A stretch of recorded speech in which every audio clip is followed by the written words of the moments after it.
पीने के पानी की व्यवस्था चाहिए, किसानों के फसल के सही दाम चाहिए और सही अर्थ में हमारे युवा साथियों को रोजगार चाहिए। तो आपका सपना पूरी करने की ताकत अगर किसी में है तो केवल एनडीए में है, ये बात आप याद रखिए। बहनों और भाइयों, मैं किसान हूं, 4 चीनी मिलें चलाता हूं। हमारे यहां मैं मालिक नहीं हूं, किसानों को साथ में लेकर काम करता हूं। हमारे यहां के किसान गन्ने के उत्पादन में लाखों रुपए कमाते हैं। मैं बहुत बार यहां आया और तब मैंने कहा कि इतना पानी है, जमीन अच्छी है, तो चीनी मिलें क्यों यहां यशस्वी नहीं हो रही, बंद क्यों पड़ी है। बहनों और भाइयों, आज हमारे किसानों की हालत हमको सुधारना है। गेहूं सस्ता है, ब्रेड बिस्किट महंगे हैं, हमारा चावल सस्ता है, मक्का सस्ता है, हमारे देश में जो प्रोडक्शन होता है वो सरप्लस है। आज चीनी भी हमारे पास सरप्लस है, हम ग्लोबल इकोनॉमी में है। चीनी का भाव ब्राजील में तय होता है, मक्के का भाव अमेरिका तय करती है, तेल का, सोयाबीन का भाव अर्जेंटीना तय करती है। ग्लोबल इकोनॉमी में भाव तय करने का हमारे पास अधिकार नहीं है। डिमांड एंड सप्लाई का जो सिद्धांत है उसके आधार पर भाव तय होते हैं और जिसके कारण आज हमारे गांव में जो किसान है उनका विकास होने की आवश्यकता है। मुझे बहुत खुशी है कि हमारी सरकार ने किसान को केवल अन्नदाता नहीं माना है, तो किसान को ऊर्जादाता माना है। बहनों और भाइयों, आज हमारा किसान ऊर्जा भी बनाता है। आपके जिले में कितनी संख्या है? आपके जिले में संख्या कितनी है? तुम्हारे ऐसे 3 जिले हो गए, उसको जितनी बिजली लगती है उतनी बिजली मेरे क्षेत्र में किसान तैयार करते हैं। अब ये पेट्रोल डीजल आप यूज कर रहे हो, गाड़ियां खड़ी है, मैं जब पहले बोलता था तो लोग हंसते थे, पर आज मुझे बताते हुए खुशी हो रही है कि हमारा किसान केवल अन्नदाता नहीं, ऊर्जादाता बना। अब ऊर्जादाता नहीं, ईंधनदाता बना है।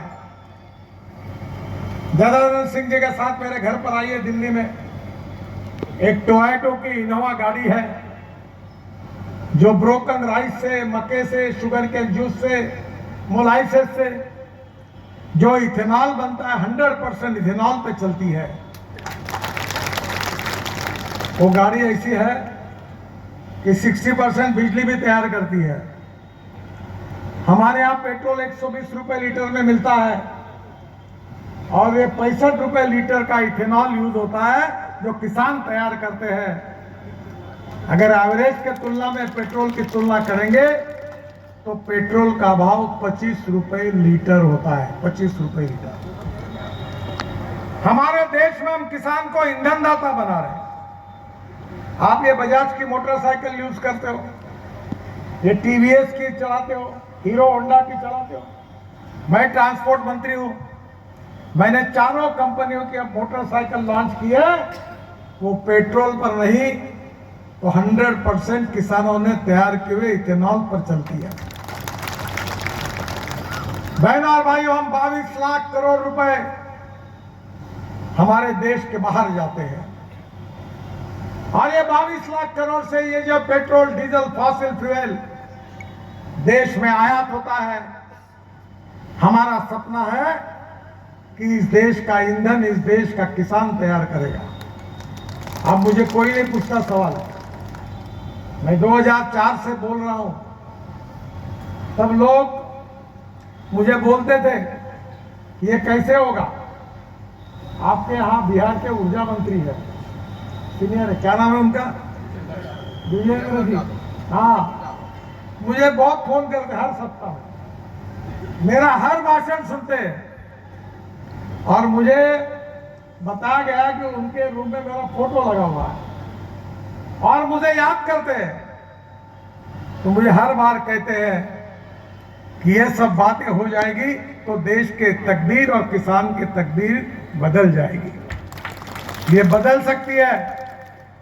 ये 22 लाख करोड़ रुपए अगर हम बचाएंगे और ये पैसा अगर किसानों के जेब में जाएगा तो इस देश के गांव समृद्ध संपन्न होंगे, यहाँ का किसान शक्तिशाली होगा और युवाओं के हाथों को रोजगार मिलेगा। मैं आपको बताना चाहता हूं, मेरे खेती में इलेक्ट्रिक पर चलने वाला ट्रैक्टर है। मेरे घर सोलर पर बीज तैयार होती है। ट्रैक्टर चार्ज होता है और 2 घंटे चलता है। मेरा ट्रैक्टर का खर्चा 0 है। मेरे यहां ड्रोन है, ड्रोन से स्प्रेइंग होता है और वो ड्रोन जिसके कारण मेरी खाद आधा पैसा बचता है। टेक्नोलॉजी, इनोवेशन, रिसर्च, अच्छा बीज, अच्छी कलम हमारे गांव और किसानों की तकदीर को बदल सकती है। मैं एग्रो विजन करता हूं। मेरा अभी है इसी महीने में 5 लाख किसान आते हैं। अब किसान बदल रहे हैं। हम गांव गरीब मजदूर किसान के भविष्य को बदलना चाहते हैं। वो किसान केवल अन्नदाता नहीं, ऊर्जा दाता बनेगा। ऊर्जा दाता नहीं, ईंधन दाता बनेगा। अब ईंधन दाता नहीं तो हमारे इथेनॉल से हवाई ईंधन तैयार हुआ है। और धर्मेंद्र प्रधान पेट्रोलियम मंत्री थे तो देहरादून से स्पाइस जेट का विमान किसानों ने तैयार किए ईंधन पर देहरादून से दिल्ली एयरपोर्ट पर आया था और हमने उसका स्वागत किया। अब वो दिन दूर नहीं है कि हमारे फाइटर जेट, हमारे हेलीकॉप्टर, हमारे हवाई जहाज ये भी किसानों ने तैयार किए हुए ईंधन पे चलेंगे। इतना ही नहीं तो मैंने इलेक्ट्रिक कार लाई, देश में इलेक्ट्रिक स्कूटर लाई, इलेक्ट्रिक ऑटो रिक्शा लाई, इलेक्ट्रिक बस लाई। तो लोग मुझे बोलते थे कि इलेक्ट्रिक बस अगर रास्ते में बंद पड़ेगी तो धक्का मारने के लिए आप आओगे क्या? अब किसी की गाड़ी बंद पड़ी है, अब इलेक्ट्रिक स्कूटर पर लोग भाग रहे हैं। अब इतना ही नहीं तो मैंने अभी सभी ट्रैक्टर वालों को बुलाया था, एग्रीकल्चर इक्विपमेंट वालों को, और मैंने कहा आप डीजल पेट्रोल पे नहीं, अब किसानों के ईंधन पर ट्रैक्टर तैयार करिए, इथेनॉल और सीएनजी पर तैयार करिए। आपके पास जो परवी राइस स्ट्रॉ क्या कहते हैं आपके में, ये जो चावल निकलने के बाद जो भूसा बोलते क्या उसको, भूसी से सीएनजी तैयार हुआ है। और आपको आश्चर्य होगा कि भूसी से डांबर बना और नागपुर जबलपुर हाईवे पर 1 किलोमीटर रास्ता ये किसानों के भूसी से तैयार किए डांबर पर बना, जिसको central research road organisation certify किया कि ये पेट्रोलियम बिटुमेन से भी कई गुना अच्छा है। बहनों और भाइयों, इस देश की तस्वीर को अगर बदलना है तो हमें किसान को अन्नदाता, ऊर्जा दाता, ईंधन दाता, बिटुमेन दाता और हाइड्रोजन दाता बनाना। मेरे पास गाड़ी है।